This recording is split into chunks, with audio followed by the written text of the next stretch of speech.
Hello student, हम 7th class में जो थर्ड चैप्टर है दिल्ली के सुल्तान, उसके विषय में बात करते हैं। दिल्ली सल्तनत के विस्तार और गैरिसन शहर से साम्राज्य तक की बात आती है, जिसमें हम देखते हैं आगे आपका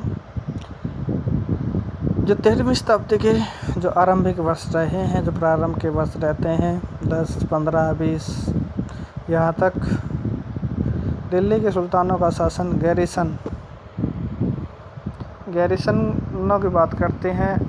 रक्षक सैनिकों की टुकड़ियाँ जहाँ रहते हैं, जहाँ सैनिक रहते हैं, उन्हें हम गैरिसन शहर कहते हैं। जैसे हमारी आज की छावनियाँ हैं, जहाँ सैनिकों के रहने के लिए व्यवस्था है, के निवास के बने मजबूत किलेबंद शहरों में शायद ही कभी फैली हो। शहरों से संबद्ध लेकिन उनसे दूर भीतरी प्रदेशों पर उनका नियंत्रण न के बराबर था। यहाँ बात करता है दिल्ली के सुल्तानों का भीतरी प्रदेश रहे हैं, जो बंदरगाह या आसपास के इलाके हैं, जो शहरों के लिए वस्तुओं या सेवाओं का जहाँ से पूर्ति की गई है, बंदरगाहों से जो माल है पहुँचाया गया है, मंगवाया गया है, उनसे भीतरी प्रदेश गैरिसन शहर। इसलिए उन्हें आवश्यक सामग्री रसद भी सामग्री होती है आदि के लिए व्यापार, कर या लूट मार पर ही निर्भर रहना पड़ता था। तो लूट मार करते थे वो। दिल्ली के सुदूर बंगाल, मतलब दिल्ली से दूर जो हम बात करते हैं बंगाल प्रांत के सिंध के गैरिसन शहरों का नियंत्रण बहुत ही कठिन था। बगावत, युद्ध, यहाँ तक कि खराब मौसम में भी उनके संपर्क के नाजुक सूत्र अलग अलग थे, भिन्न थे। मतलब उनसे संपर्क साधना आसान नहीं था।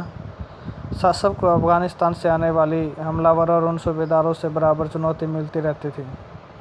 अफगानिस्तान जो आज देश है, वहाँ पर जो ज़रा सी कमजोरी आभास मिलते ही विद्रोही का झंडा खड़ा कर देते थे।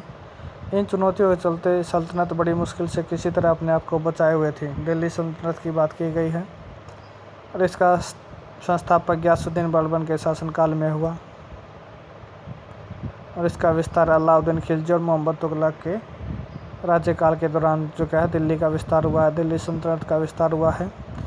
इसकी स्थापना है वो गयासुद्दीन बलबन के समय में हुई है। सल्तनत की भीतरी सीमाओं में जो अभियान चले, उनका लक्ष्य था कि गैरिसन शहरों की पृष्ठभूमि में स्थित भीतरी क्षेत्रों की स्थिति को मजबूत करना। इन अभियानों के दौरान गंगा यमुना के दोआब मतलब क्या है, दो नदियों के बीच का जो क्षेत्र होता है, जंगलों को साफ कर दिया गया। गंगा यमुना के बीच का जो क्षेत्र है, और शिकारी संग्राहक चरवाहों को उनके पर्यावास से, उनके जो आवास था, जो स्थान था जहाँ वहाँ रहते थे, वहाँ से उन्हें हटा दिया गया, उन्हें भगा दिया गया, खदेड़ दिया गया और वह ज़मीन किसानों को दे दी गई। कृषि कार्यों को प्रोत्साहन दिया गया। व्यापार मार्गों को सुरक्षा और क्षेत्रीय व्यापार को उन्नति की खातिर नए किले निर्माण बनाए गए। गैरिसन शहर सैनिकों को वहाँ बसाया गया और दूसरे शहर बनाए गए जिनसे व्यापार किया जा सके। दूसरा विस्तार सल्तनत की बाहरी सीमा पर हुआ। बाहरी सीमा पर, अंदर नहीं, बाहर की तरफ अलाउद्दीन खिलजी के शासनकाल में दक्षिण भारत का लक्ष्य कर सैनिक अभियान शुरू हुए और यह अभियान मोहम्मद तुगलक के समय में अपनी चरम सीमा पे हुए हैं। ज़्यादातर अभियान चलाए गए साम्राज्य विस्तार के लिए। इन अभियानों में सल्तनत की सीमाओं में हाथी, घोड़े, गुलाम और मूल्यवान वस्तुएं अपने कब्जे में ले ली। दिल्ली सल्तनत की सीमाओं की शुरुआती अपेक्षाकृत कमज़ोर रही है। दिल्ली सल्तनत की जो सेनाओं ने हमले किए, उनकी शुरुआत अच्छी नहीं हुई, मगर 150 वर्ष बाद मोहम्मद तुगलक के राज्यकाल के अंत तक उपमहाद्वीप का एक विशाल क्षेत्र उसके युद्ध अभियान के अंतर्गत आ चुका था।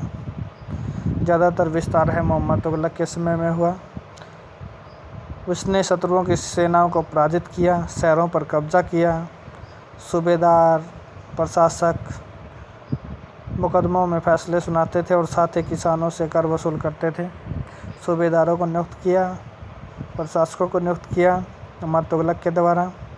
लेकिन इतने विशाल क्षेत्र पर इनका नियंत्रण किस सीमा तक और कितना प्रभावी था, उसके विषय में हम बात करते हैं। ये यहाँ दिखाया गया है जो सैनिक अभियानों के द्वारा।